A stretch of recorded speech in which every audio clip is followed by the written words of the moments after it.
Can we talk about music? Or can music talk for itself? Let's find out. My name is Olga Jegunova, and this is Talking Music. We all come and go. What is left behind once we are gone? And how not to forget those we loved and cared for? Da Vinci, Bach, Einstein, well, they will live through their work. But what about those serving humanity quietly, without leaving a trace of sounds and letters? Rita Wagner passed away in August 2021. She was a pianist, a teacher, an advisor, a supporter, an inspiration, and so much more. How can we make sure she is not forgotten?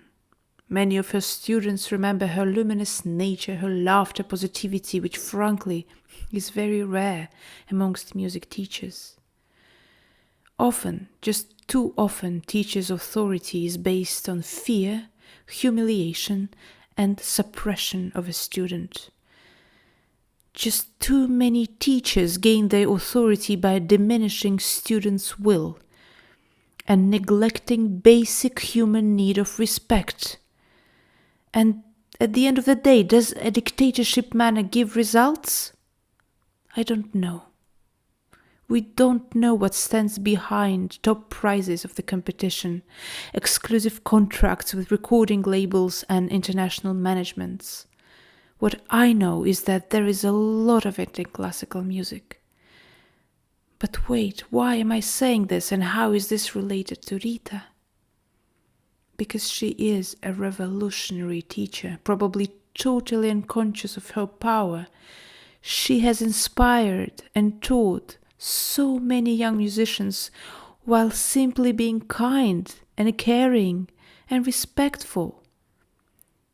Without noticing, she broke a huge cliché of putting teachers' knowledge versus students' weakness.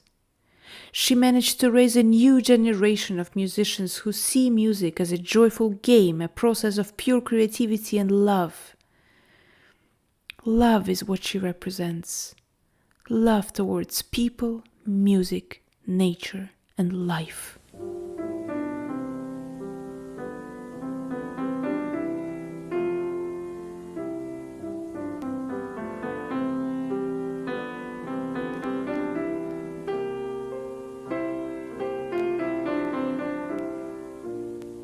In today's episode, you will hear people talk about Rita.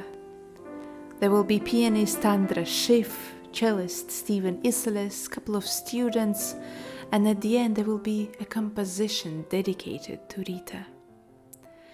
Pianist Sir Andras Schiff. He studied at the Budapest Music Academy and, like Rita, was under the mentorship of Professor Ferenc Rados, who later became Rita's husband.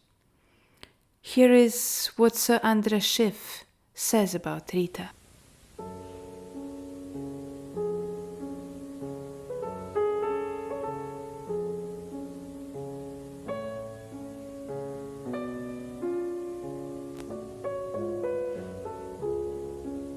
Wonderful human being, great friend, huge loss to everybody who knew her and loved her.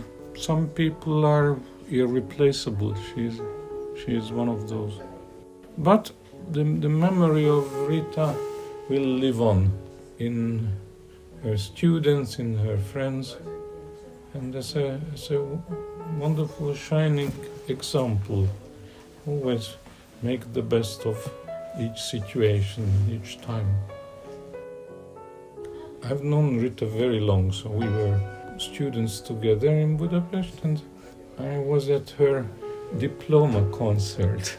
And I remember very well she played the fourth partita of Bach, then she played with a cellist the fifth Beethoven cello sonata with the fugue, and in the end she played the C minor Schubert sonata. So maybe with the Schubert sonata I would associate her with, because it's a direct experience.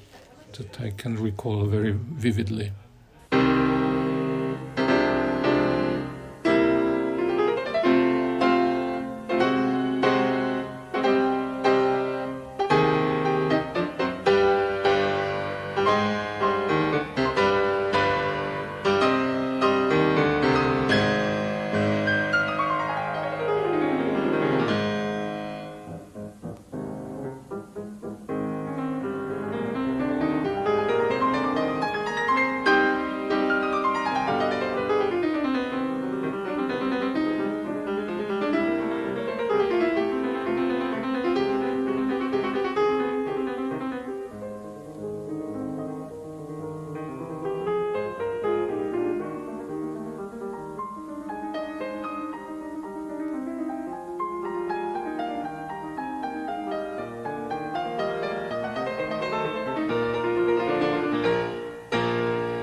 Before we move on to cellist Stephen Iselis, I would like to introduce to you two young students of Rita's.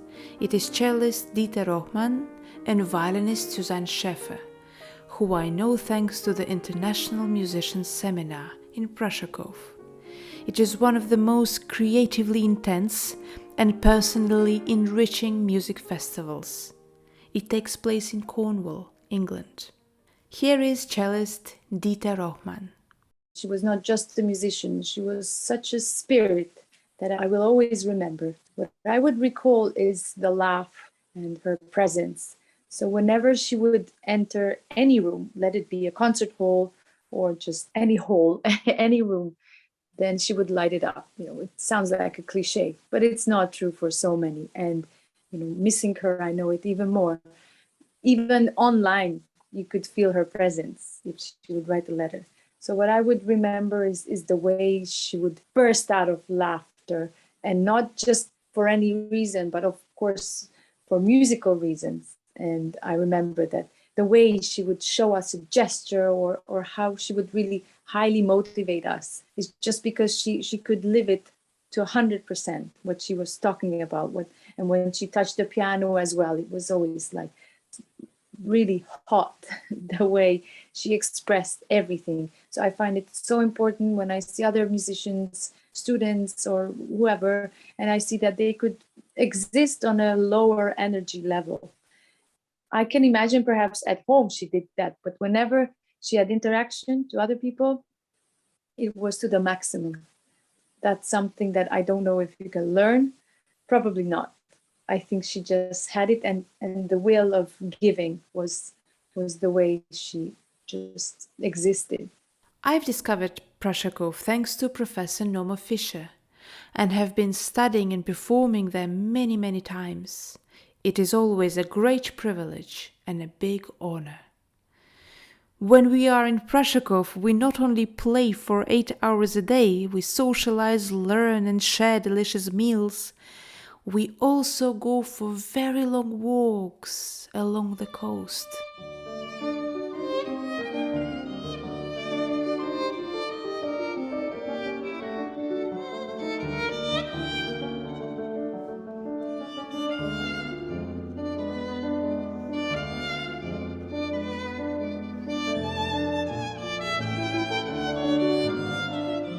Here is what Suzanne recalls on Rita and one of the walks.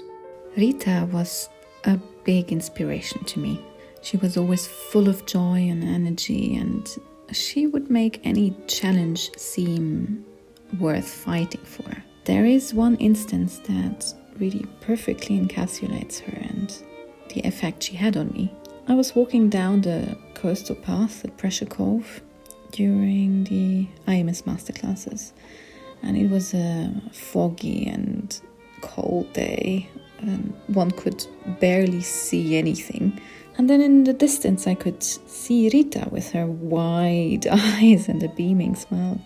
She was coming from a walk. We were discussing about Mozart and a homemade pate.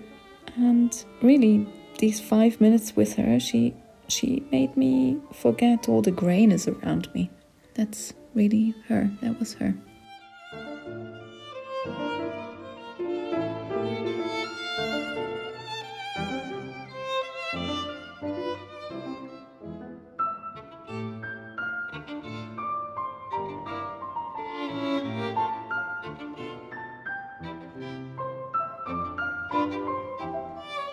Now, cellist Stephen Isserles.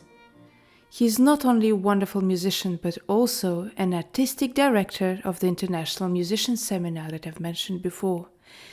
He has invited Rita to teach at Prussia Cove, and it is thanks to him and Andras Schiff that she really became an important part of the larger community of musicians.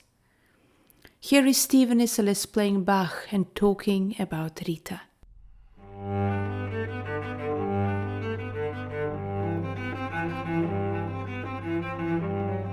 I can't believe that Rita Radosh is gone. Rita Wagner, Rita Radosh.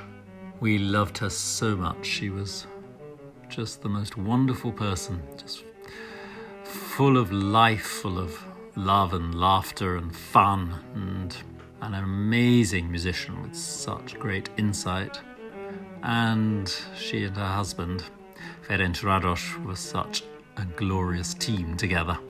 She girlish and giggly, he pretending to be sort of bitter and sulky, but he's not really. And she knew that, and she brought out the best in him. He brought out the best in her. It's just really hard to believe she's gone. She will always leave a huge gap in our lives, really. There was nobody like Rita.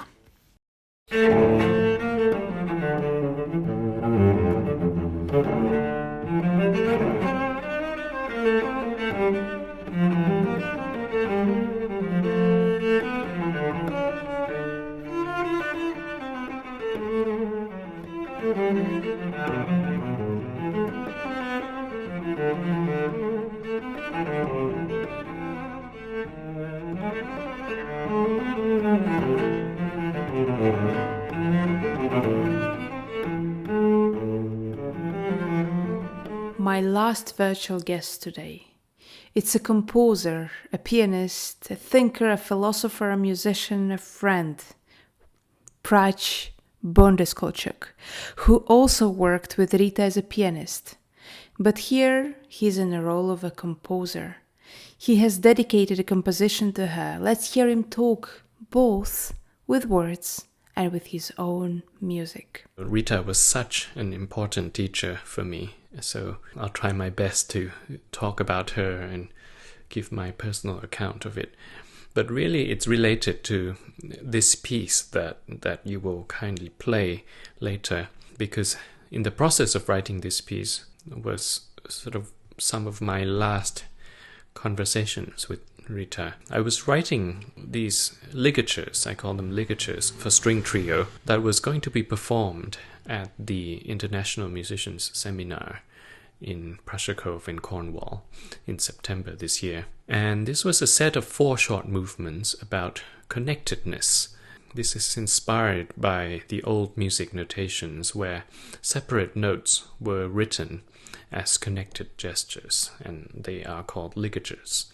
The idea of music as connected gestures, which implies connections as well as disconnections, is one of the most important ideas that I learned so much from both Rita and her husband Ferenc Radosh.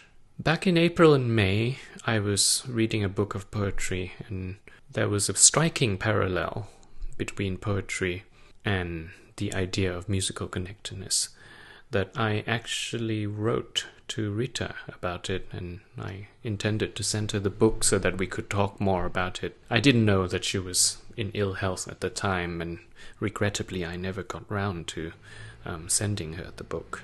But some way throughout the process of writing this piece, I've had her, Rita, at the back of my mind. And not least because this piece was written for the music festival where we worked together so much. Then, on the 20th of August, as I was preparing parts ready to be sent to the musicians, I received the sad news that Rita had passed away. It was such a shock to me that I found myself in very difficult emotions, and I had to process it somehow. I could only process it through music, really. I then decided to replace the original first movement with a new one that I wrote just in 2 days, and it is this one that you're about to hear. It's called Portrait, And it is a kind of portrait of Rita's energy and her unmistakable explosive and infectious laughter and her incredible deep kindness and generosity that I'm sure all her students have touched over these years. Portrait from Ligatures.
To conclude, what can I say? I miss you, Rita. We all do. Rest in peace and be sure that we will continue your tradition of loving music. We absolutely will.